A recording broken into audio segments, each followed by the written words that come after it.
Hey everyone, happy Thursday and welcome to another episode of Day in the Life of Vintage Classic Specialist, our daily VW Restoration shop updates that we have around here, where we talk about what we worked on any given day. And so why don't we talk about it?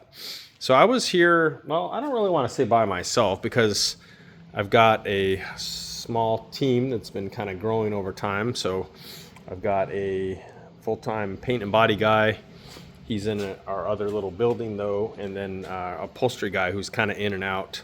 He's just kind of starting for me. He's not really officially working for me yet, but practically speaking he is. So I wasn't really here alone, but in this shop I was basically alone. So I don't know. Anyway, that was super boring. Sorry about that. So what I worked on today was primarily this car, and as you can see, a couple things if you're regulars around here is that it's sitting on its own wheels and tires again, and it's moved, and where it was formerly sitting, this beauty is now sitting there. So this is the 69 one family bus that we are doing a full restoration on. Family, for those of you that may not have seen any introduction or anything on this bus, family was on vacation in Europe and bought the bus to drive around in Europe with the intent of selling it when they left Europe. They loved the bus. They shipped it back home to the U.S. The father daily drove it for I think 30 years. It's just been in the family forever.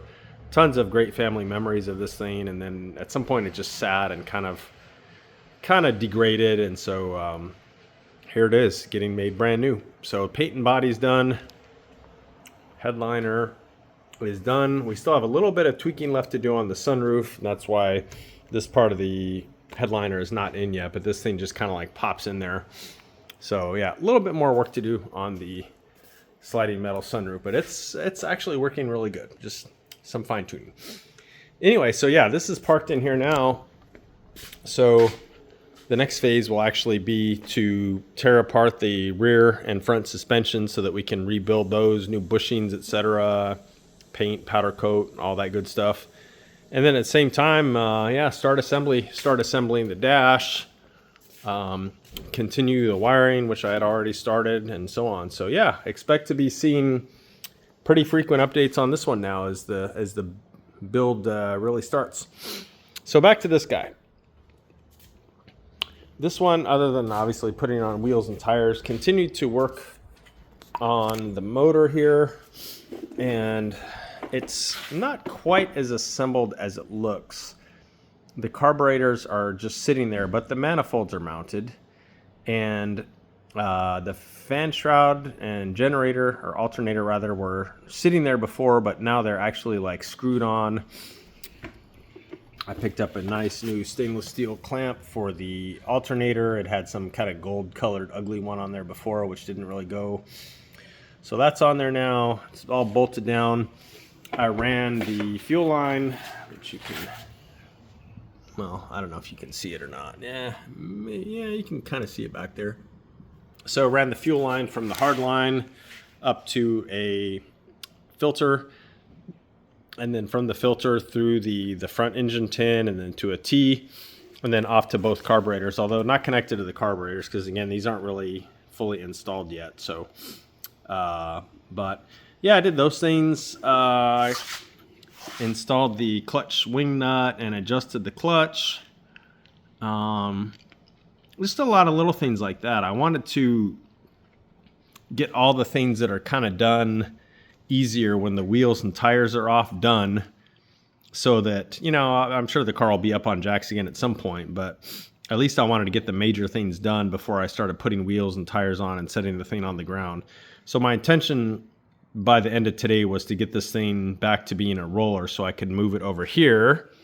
So again, this one could go there because this is a bitchin' spot to build a car in this particular shop. What else? Oh, I put on his very cool and very 80s looking valve covers that we paint matched to the rest of the motor. I finished his oil change.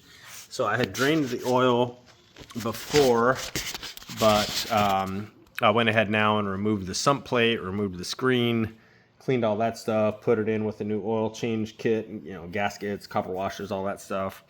So yeah, all that kind of like under the car stuff. Took care of all that, and then yeah, similarly on the front, hooked up the horn wire that goes to the column tube, hooked up the speedometer cable to this wheel here. Just, yeah, pretty much all those things that, again, much easier to do with wheels off and the car up off the ground a little ways. And I think those are really the major things on this one today. Yeah. So let's talk about this. So my paint and body guy has been color sanding and buffing on this thing for the past couple days. And he probably spent like a day and a half on this thing. Color sanded it all the way up to 2000 grit. And then buffed it with like 3 different stages of polishing and buffing compound. And it came out incredible. I mean, obviously, I don't know if this car's ever been repainted or if this is the original paint job. I haven't really looked at it close enough to notice. But, you know, it's got some cracking and stuff in it. And it's definitely been touched up here and there. But this car was super dull when it came in. Like, the paint had zero shine to it at all. It was basically like flat green. Oh, the color, by the way, is Java green. Super bitchin' color. I think it's probably one of the best greens that Volkswagen's ever made, honestly. But anyway, yeah, so he finished polishing this thing all up. And yeah, we're pretty happy with how it came out. I think the owner's going to be very happy too. His car is shiny now, and, you know, it's got a lot of, we'll say, character, for lack of a better word, you know, little scratches and stuff here and there. But again, this car is pretty much a survivor that I don't believe has ever been restored or anything, you know, just kind of like worked on over the years and kept going. And so yeah, I think it's been sitting for a while. Now they're wanting it to be safe and reliable and fun. And so that's why it's in here for us. And, you know, some little cosmetic things like the paint and stuff. The deck lid on it we painted. It's not installed now, but we color matched to one of the taillight housings, which is why that's off. And then did body work on the deck lid, which was fairly terrible, and then painted it the color matched color. So I got to put it on, and fingers crossed that the color match is a really good match. But it'll definitely be a closer match than flat black, which is what it was, the deck lid. So yeah, this car coming right along. One of the next things I need to do is I need to go ahead. They're really wanting an alarm system installed. So I've got to find kind of a simple alarm system for a classic car. I think I found one made by Viper that's very basic. You know, a lot of them have like power door locks and all this nonsense. I don't want to install all that stuff. And I don't necessarily think the owner wants that. I think they just want like a vibration sensor where if somebody bumps the car real hard or whatever, it'll go off. If somebody opens a door or maybe the hood or deck lid, it'll go off. Any of those things that set it off would, you know, or if it's armed, it should disconnect the ignition. That's pretty much it, right? Just very basic. I mean, even with an alarm system, if somebody really wants one of these things, they can steal it. It's not like it's that hard, but, you know, just a little added precaution. This car was actually stolen at some point in its life with this the current family that owns it. So they're a little bit sensitive to it getting stolen, which I completely understand. So there you guys go. I believe that is all I have to talk about today. The seats for this one will probably be done tomorrow. They're like that close, and they are looking amazing. You guys wait till you see these seats. These are these full power BMW seats that we converted to low back, and I made custom mounts for them and stuff like that to fit into the Beetle, and it's going to be amazing. So stay tuned for that tomorrow. And oh, by the way, guys, thanks for all the well wishes and stuff with my cough. I actually do have a cough drop in my mouth right now, which is probably why I'm not trying to hack out a lung here while I'm doing the video.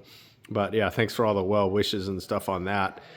I am feeling better slowly but surely here. So anyway, guys, thank you all for watching, and we'll see you again tomorrow. Bye.